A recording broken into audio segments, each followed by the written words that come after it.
guys, it's Brandon Miniman from Pocketnow.com, and this is a look at the Motorola Backflip, which is AT&T's first Android device. It's running Android 1.5, and it has a really interesting form factor that we're going to talk about in detail in just a minute. But first, let's talk about the hardware on the front of the device. I'm going to zoom into the top here. Up here, we have the Motorola logo, plus the speaker, and also a proximity sensor and a light sensor that you really can't see right now. Zooming out a little bit, we have a 3.1-inch capacitive screen. The software on the phone does not support multi-touch, so you can't pinch to zoom on photos or in the web, which is very unfortunate. Going down a little bit, we have the typical Android buttons, a button for menu, button for home, a button for back, and everything is very flush and flat on the front of the device. There's no raised ridges for you to feel the buttons, which is good and it's bad. It's good because it makes it look sleek, and it's bad because you really can't feel for these buttons too well. And by the way, the screen resolution is HVGA, which is 480 down and 320 across. Now let's take a look around the device. Over here on the left side, we have the hinge. It's a very wide hinge, very sturdy. On the bottom, there's nothing. It's overall a thick device thanks to this extra keyboard that we're going to talk about down here. Here's the dual action camera button for the 5-megapixel camera. We'll talk more about photo quality later. There's a micro USB port that's used for syncing and charging, a volume rocker. Up here at the top, we have a 3.5mm headphone jack for audio, and the on/standby button. So let's flip open the keyboard here, and as you can see, there is a keyboard on the back of the Backflip. That's why they call it the Backflip, kind of interesting.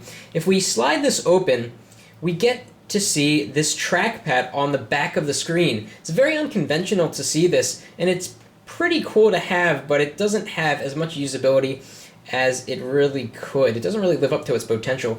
Back here we have a piece of metal for the battery cover, which we can take off by just sliding this over. And it comes with a 2GB micro SD card, which is quite nice. So we can slide this back on. Okay. So the idea behind the trackpad is that so that you don't have to keep your fingers on the screen to cover up screen contents, you can move your finger to the back and kind of scroll up and down in a web page or in a list. You can also scroll side to side, kind of as a D-pad, and you can tap gently to select. It's a good idea to not have to cover up the screen to move around on certain screen elements. The trouble is that you always have to have the keyboard open in order to use it. So you can't use it quickly if you're trying to dial somebody's name or just moving around a web page. You're probably going to use the web most of the time in this orientation just because you're trying to get to a website quickly. So having it only display when you have the device open is a little bit cumbersome. Let's talk a little bit about this keyboard. The keyboard actually has the camera embedded right into it because it's on the back of the device. Where else would it go? It's a 5-megapixel camera with a flash. We've got a cool etch design here, and if you move it in the light, you can kind of see the different design.